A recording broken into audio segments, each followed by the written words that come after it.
지금 이 순간 퇴사를 앞두고 계시거나 이미 퇴사하셨는데 실업급여를 준비 중이시라면 제일 먼저 이 질문부터 던져볼게요.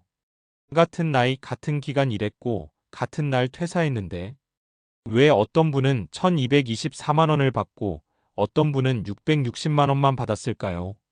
무슨 능력 차이도 아니고 근무 태도 차이도 아니고 심지어 회사도 같았는데 말이죠. 답은 의외로 단순합니다.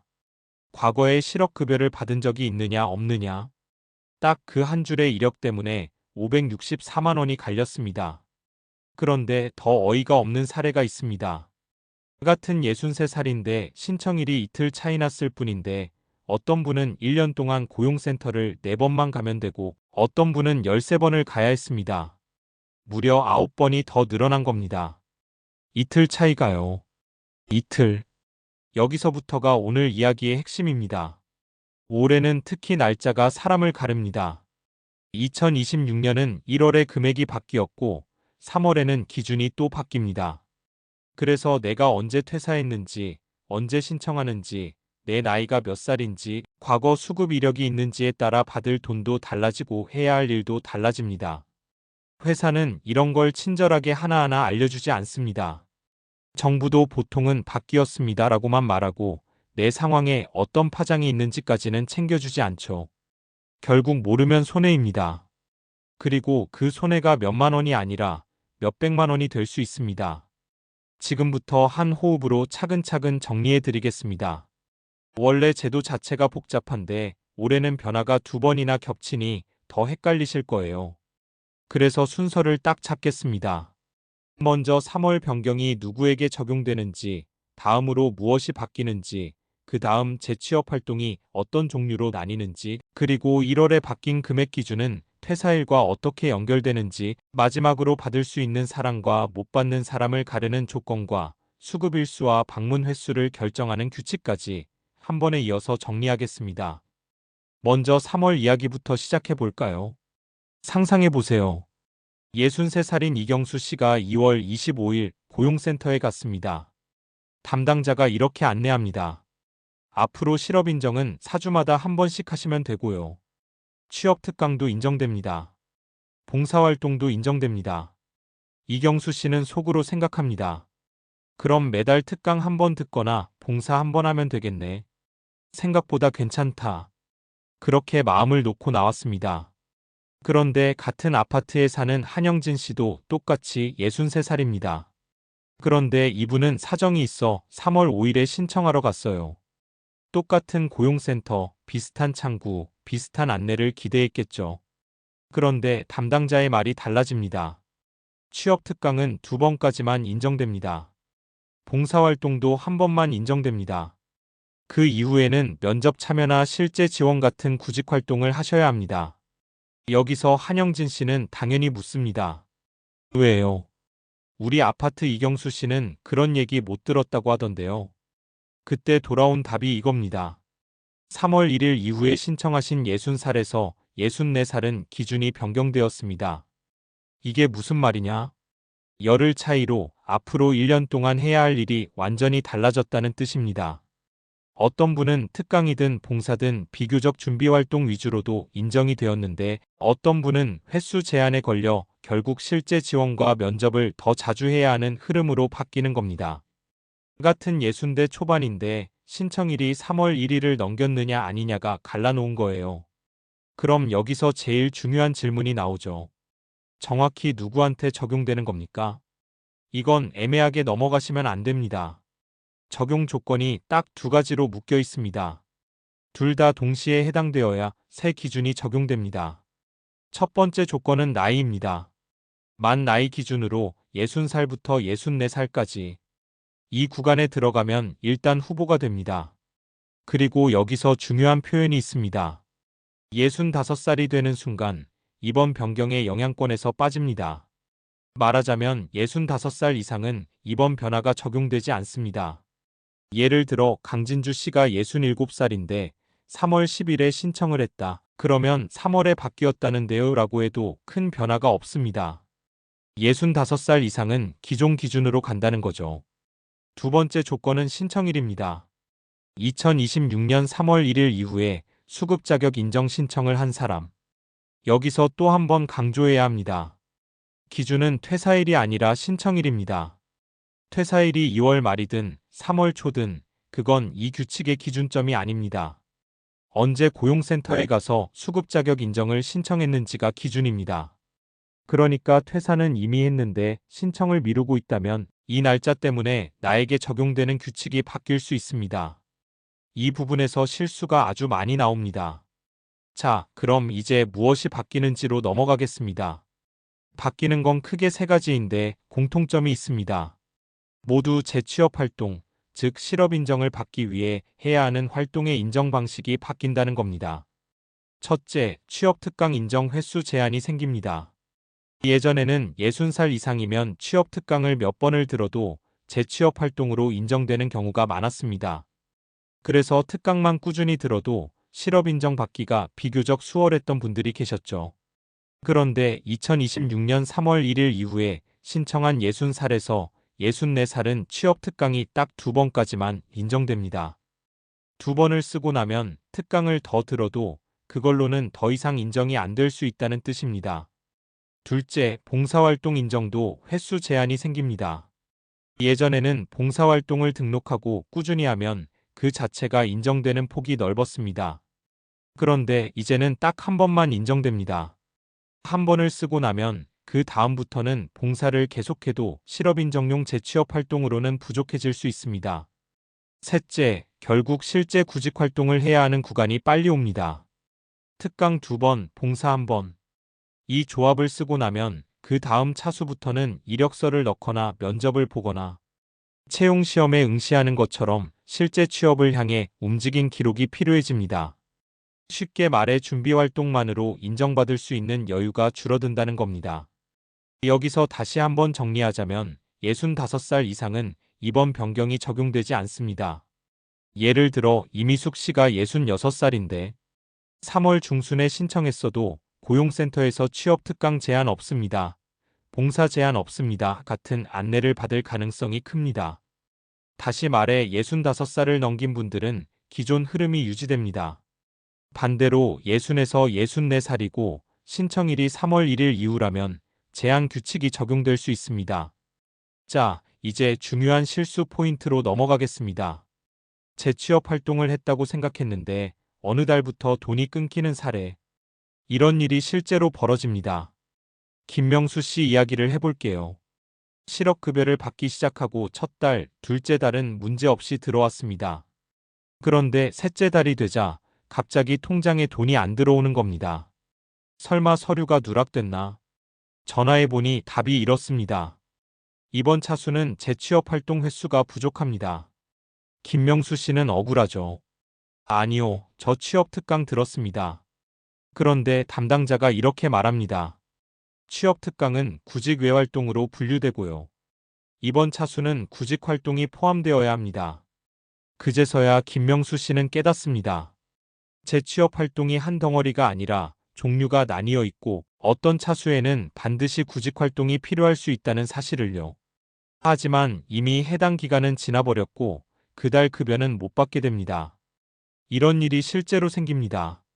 그래서 지금부터는 용어를 아주 쉽게 풀어드릴게요. 재취업 활동은 크게 두 갈래로 이해하시면 됩니다. 하나는 구직 활동이고 다른 하나는 구직 외활동입니다. 구직 활동은 말 그대로 실제로 일자리를 얻기 위한 행동입니다. 회사에 지원서를 내고 면접을 보고 채용 시험을 보거나 채용 박람회에 가서 현장에서 상담과 지원을 진행하는 것, 고용센터 알선으로 구인업체를 방문하는 것 같은 직접적인 취업 시도가 여기에 들어갑니다. 그리고 직업훈련도 조건에 따라 구직활동으로 인정되는 경우가 있습니다. 예를 들어 일정 시간 이상, 일주일에 15시간 이상으로 듣는 훈련이라면 구직활동으로 인정되는 폭이 커질 수 있습니다. 반면 구직 외활동은 준비활동입니다. 취업 특강을 듣거나 봉사활동을 하거나 온라인 훈련을 듣거나 직업심리검사 같은 것을 하는 활동이 여기에 들어갑니다. 즉 취업을 위한 준비이지 실제 지원은 아닌 활동이죠. 문제는 여기 있습니다. 모든 차수에서 구직 외활동만으로 되는 것이 아닐 수 있습니다. 유형, 나이, 과거 수급 이력, 그리고 이번에 바뀌는 3월 규칙까지 겹치면 어떤 다른 구직 활동이 포함되어야 실업 인정이 되는 흐름이 나타납니다. 그래서 이번 달은 무엇을 해야 하는 달인지를 스스로 확인해야 합니다. 고용센터에서 안내를 받더라도 내 유형에 따라 달력처럼 조건이 바뀔 수 있거든요. 그리고 여기서 아주 중요한 단어가 하나 더 있습니다. 증빙입니다. 활동을 했으면 반드시 증빙을 남겨야 합니다. 면접을 보셨다면 면접 확인서, 시험을 보셨다면 응시 확인이 가능한 자료, 특강을 들으셨다면 수강증이나 수료증, 봉사활동이라면 봉사확인서 같은 서류가 있어야 합니다. 온라인으로 실업 인정을 받을 때도 증빙 서류를 업로드해야 할 수 있습니다. 저했어요만으로는 안 되는 경우가 많습니다. 증빙이 없으면 그 기간은 급여가 안 나올 수 있습니다. 이건 정말 냉정하게 적용될 때가 있습니다. 그러니 활동을 하실 때마다 내가 이걸 나중에 증명할 수 있는가를 먼저 떠올리셔야 합니다. 여기까지를 한번 숨 고르고 정리해 보겠습니다. 3월 1일 이후에 신청한 60에서 64살은 취업특강 인정이 2번으로 제한되고 봉사활동 인정이 1번으로 제한될 수 있으며 이후에는 실제 구직활동이 더 중요해집니다. 65살 이상은 이 변화가 적용되지 않을 가능성이 큽니다. 그리고 재취업 활동은 구직 활동과 구직 외 활동으로 나뉘며 차수에 따라 필요한 활동의 성격이 달라질 수 있고 증빙을 못하면 급여가 끊길 수 있습니다. 이제 다음 변화로 넘어가겠습니다. 1월에 바뀐 돈 이야기입니다.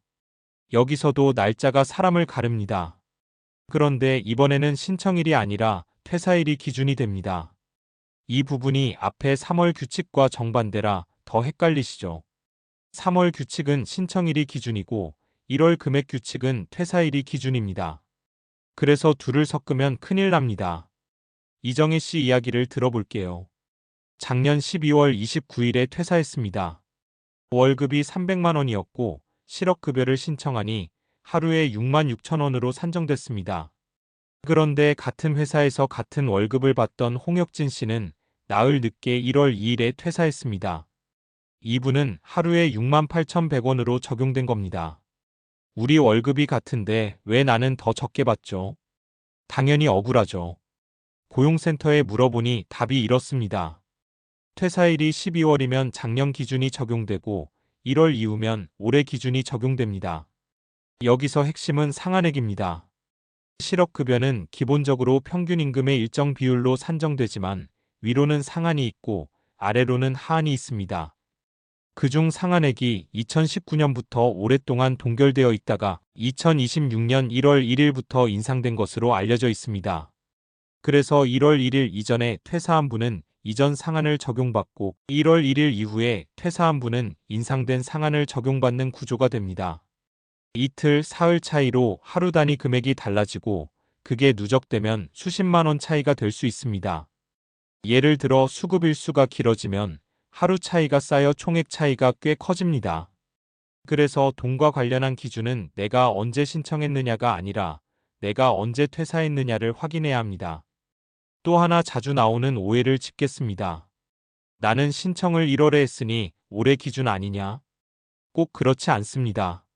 조성준 씨가 12월 20일에 퇴사하고 신청은 1월에 했다고 합시다. 그래도 퇴사일이 12월이면 작년 기준이 적용되는 시기입니다. 반대로 김사랑 씨가 1월 초에 퇴사하고 신청은 2월에 했더라도 퇴사일이 1월이면 올해 기준이 적용될 수 있습니다. 그러니 금액 기준은 퇴사일을 꼭 확인하셔야 합니다. 여기까지 돈 이야기를 들으셨으면 이런 질문이 생길 거예요. 그럼 나는 하루에 얼마를 받는 건가요? 원칙은 평균 임금의 일정 비율로 산정되지만 실제 체감은 하한과 상한에 의해 결정되는 경우가 많습니다. 월급이 낮으면 계산값이 낮게 나와도 하한으로 보정될 수 있고 월급이 높으면 계산값이 높게 나와도 상한에서 막힐 수 있습니다. 그래서 같은 월급을 받았는데도 어떤 해에 퇴사했느냐에 따라 상한값이 달라지면 총액이 바뀌는 일이 생깁니다. 결국 중요한 건 내 금액이 상한에 걸리는 구간인지 하한에 걸리는 구간인지 그 사이에서 계산되는 구간인지입니다. 이걸 대략이라도 파악하시면 날짜 변화가 나에게 의미가 있는지 감이 잡힙니다. 자, 이제 받을 수 있는 사람과 못 받는 사람을 가르는 조건으로 넘어가겠습니다. 여기에서 가장 많이들 실수하시는 게 6개월 일했으니 되겠지라는 생각입니다. 그런데 실제 조건은 달력의 6개월이 아니라 유급일수입니다. 장희선 씨와 최욱진 씨가 같은 날 고용센터에 갔다고 해봅시다. 장희선 씨는 3년 근무, 최욱진 씨는 6개월 근무. 장희선 씨는 승인, 최욱진 씨는 거절을 받습니다. 최욱진 씨는 억울하죠. 6개월이나 일했는데요. 그런데 담당자가 말합니다. 유급일수가 180일이 안 됩니다. 여기서 유급일수는 달력 날짜가 아닙니다. 실제로 출근해서 임금을 받은 날에 가까운 개념입니다. 주말과 공휴일은 많은 경우 유급일수 계산에서 빠질 수 있어요. 그래서 달력으로 6개월을 채웠다고 해서 자동으로 180일이 되는 게 아닙니다. 주 5일 근무라면 6개월은 대략 130일 안팎의 근무일수로 잡힐 수 있고 180일까지는 보통 더 긴 기간이 필요합니다. 그러니 6개월이면 된다가 아니라 유급일수 180일이 되느냐로 생각을 바꾸셔야 합니다. 조건은 크게 5줄기로 이해하시면 됩니다. 첫째, 유급일수 기준을 충족해야 합니다. 즉 일정 기준 이상의 고용보험 가입과 근로가 확인되어야 합니다. 많은 분들이 여기서 첫 번째로 갈립니다. 둘째, 지금 당장 일할 수 있는 상태여야 합니다. 박상진 씨 사례를 들어볼게요. 허리를 다쳐 퇴사했고 고용센터에서 지금 일할 수 있으세요? 라는 질문을 받았습니다. 박상진 씨가 솔직하게 당분간은 일을 못합니다 라고 답했더니 조건을 충족하지 못하는 것으로 판단될 수 있습니다. 실업급여는 원칙적으로 일할 의사와 능력이 있는데 일자리를 못 구한 상태를 전제로 하기 때문에 건강 문제로 당장 근로가 불가능하면 다른 제도 영역으로 안내될 수도 있습니다. 이 부분은 개인 상황에 따라 달라질 수 있어 꼭 상담이 필요하지만 원리만큼은 이해하셔야 합니다. 아파서 일을 못하는 상태는 일할 수 있는데 일을 못 구한 상태와 다른 취급이 될 수 있습니다. 셋째, 적극적으로 구직 활동을 해야 합니다. 이건 신청할 때는 깊게 묻지 않는 것 같아도 수급 과정에서 계속 확인되는 핵심입니다. 아까 말씀드린 재취업 활동이 여기에 해당합니다. 하면서도 증빙이 필요합니다. 넷째, 내가 원해서 그만둔 것이 아니어야 합니다. 여기서 정말 많은 분들이 갈립니다. 회사가 구조조정으로 나가달라고 했거나 계약기간 만료 후 연장이 안 되어 퇴사한 경우처럼 비자발적. 이직은 비교적 수급 가능성이 높습니다. 반면 더 좋은 회사로 옮기려고 본인이 사표를 냈다면 원칙적으로는 어려울 수 있습니다. 다만 여기서 끝이 아닙니다. 자발적 퇴사라도 정당한 사유가 인정되면 가능해질 수 있습니다. 예를 들어 임금 체불이 지속되어 더는 근로를 유지하기 어려웠다거나 사업장이 통근이 사실상 불가능한 지역으로 이전했다거나 근로 조건이 현저히 악화되었다거나 직장 내 괴롭힘이나 성희롱 같은 문제로 정상적인 근무가 불가능했다거나 가족 돌봄으로 휴가나 조정이 반드시 필요했는데 회사가 전혀 협조하지 않았다거나 건강 악화로 의사의 소견이 있었다거나 임신과 출산, 육아에 따른 불가피한 사유가 있다거나 이런 경우들이 정당한 사유로 검토될 수 있습니다. 중요한 포인트가 하나 있습니다. 퇴사 사유와 퇴사 시점 사이에 인과관계가 있어야 설득력이 생깁니다. 예를 들어 임금을 몇 달 못 받았는데 그 후로 한참 더 다니다가 갑자기 퇴사하면 그때는 왜 안 나가고 지금 나갔냐는 질문이 나올 수 있습니다. 그래서 사유가 발생했을 때 기록을 남기고 시점의 연결이 자연스럽도록 준비하는 게 필요합니다. 다섯째, 본인 잘못으로 중대한 징계해고를 당한 경우가 아니어야 합니다. 예를 들어 횡령이나 폭력처럼 중대한 귀책 사유가 인정되면 수급이 어려울 수 있습니다. 이건 비교적 명확한 구간이죠. 그리고 여기서 또 하나 실제로 결과를 가르는 숨은 칸이 있습니다. 퇴사 사유를 어떻게 기재하느냐입니다.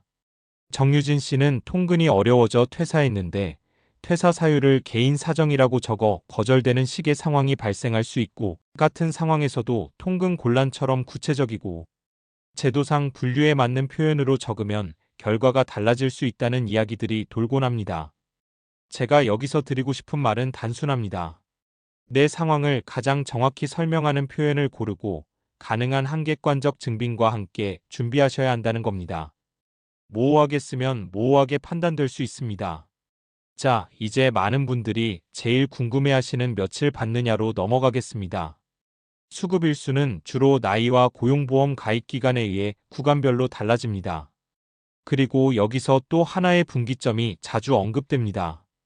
50세 기준입니다.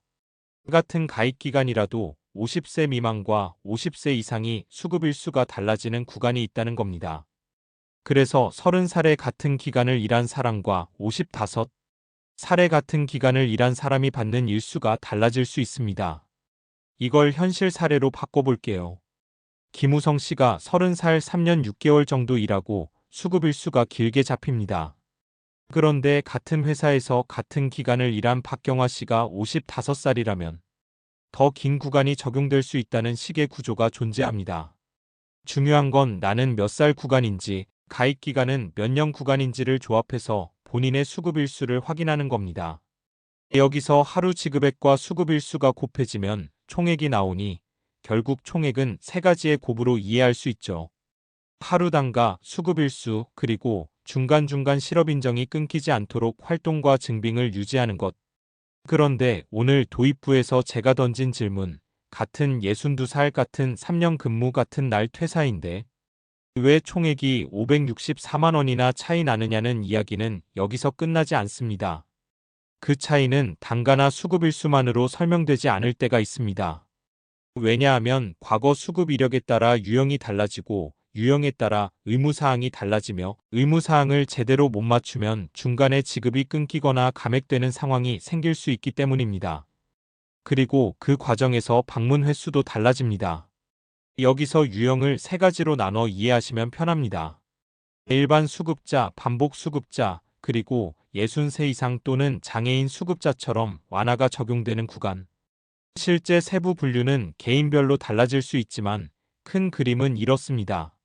일반 수급자는 차수별로 실업인정을 받는 흐름에서 일부 차수는 고용센터 방문이 필요하고 나머지는 온라인으로 진행되는 식의 구조가 있을 수 있습니다. 반면 반복 수급자는 일정 기간 내 여러 차례 수급 이력이 있는 경우로 분류되어 더 자주 방문하거나 더 엄격한 활동 요건이 붙을 수 있습니다. 그래서 같은 62살이라도 과거에 실업급여를 여러 번 받았던 분은 방문 횟수가 크게 늘어날 수 있습니다. 이게 바로 4번과 13번 같은 격차로 나타나는 겁니다. 그런데 여기서 또 한 번 올해 3월 변화가 끼어듭니다. 60살에서 64살이면서 3월 1일 이후에 신청한 경우에는 아까 말씀드린 특강과 봉사, 인정 제한이 적용될 수 있습니다. 즉 나는 60 이상이니까 대체로 완하겠지라고 단순하게 생각하면 위험할 수 있습니다. 65 이상은 변화에서 빠질 수 있지만 60에서 64는 오히려 제한이 새로 붙는 구조로 갈 수 있으니까요.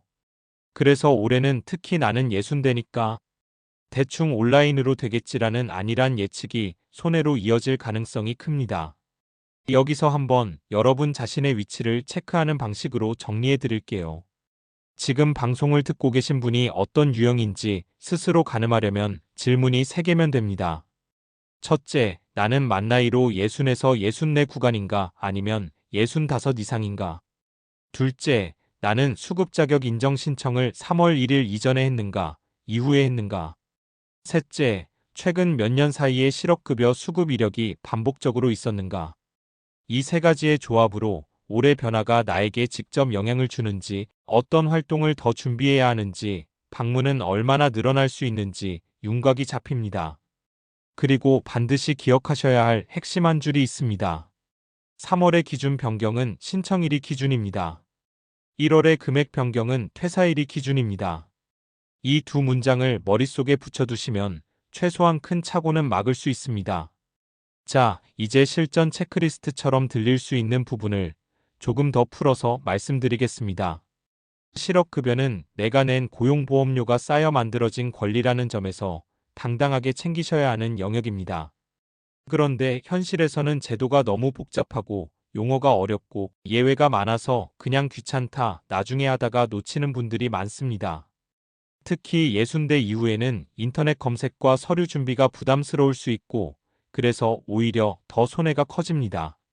올해처럼 기준이 2번 바뀌는 해에는 더 그렇습니다. 날짜 하나를 잘못 잡으면 같은 조건인데도 인정 방식이 바뀌고 해야 할 일이 늘고 결국 중간 지급이 끊기거나 총액이 달라지는 일이 생길 수 있습니다. 그래서 저는 오늘 이 방송을 듣고 나시면 적어도 이 행동만은 하시길 권합니다. 첫째, 내 퇴사일이 정확히 언제인지 확인하십니다.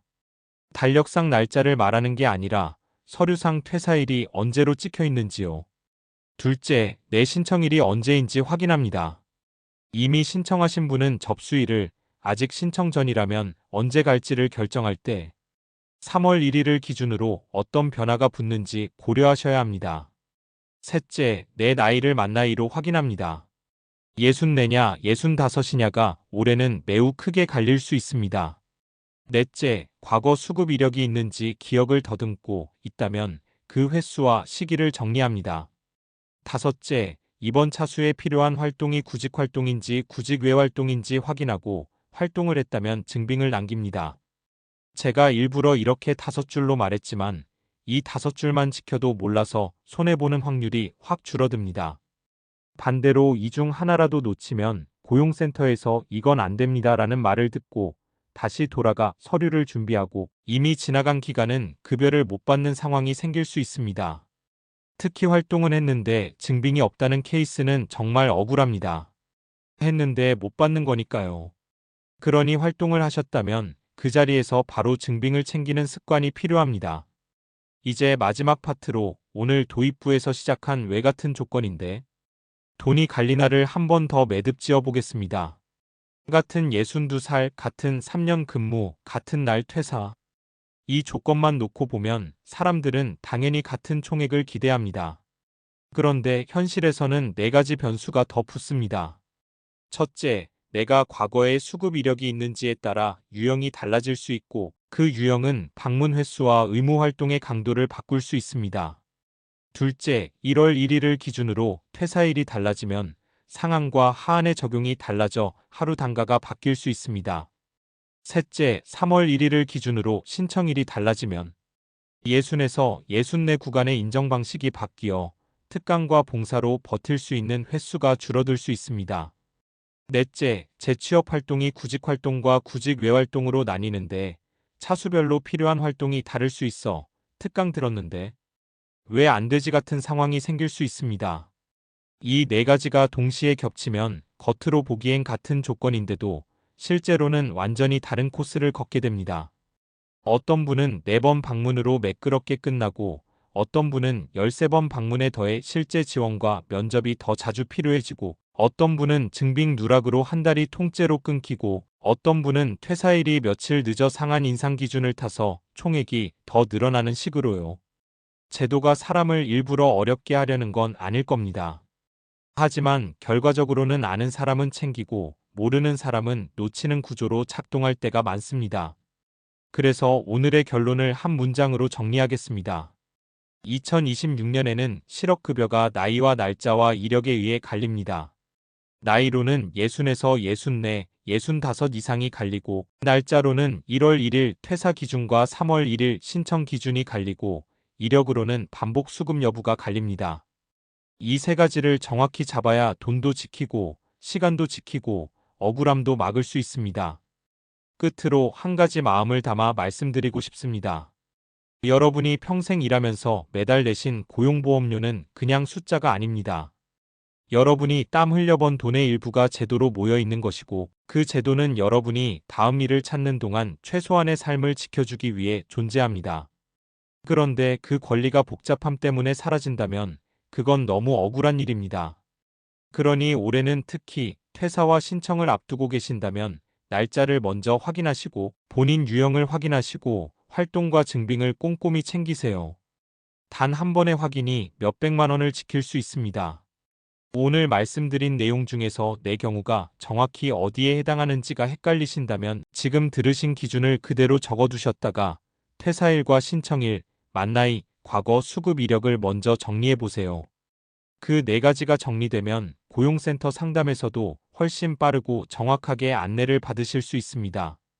그리고 무엇보다 중간에 끊겨서 다시 돌아가는 일을 줄일 수 있습니다. 오늘 방송은 여기까지 하겠습니다.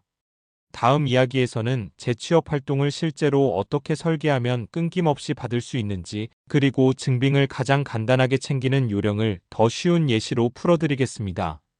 건강 잘 챙기시고 오늘도 편안한 하루 보내시길 바랍니다. 유익하셨다면 구독과 좋아요, 알림 설정까지 잊지 말아주세요.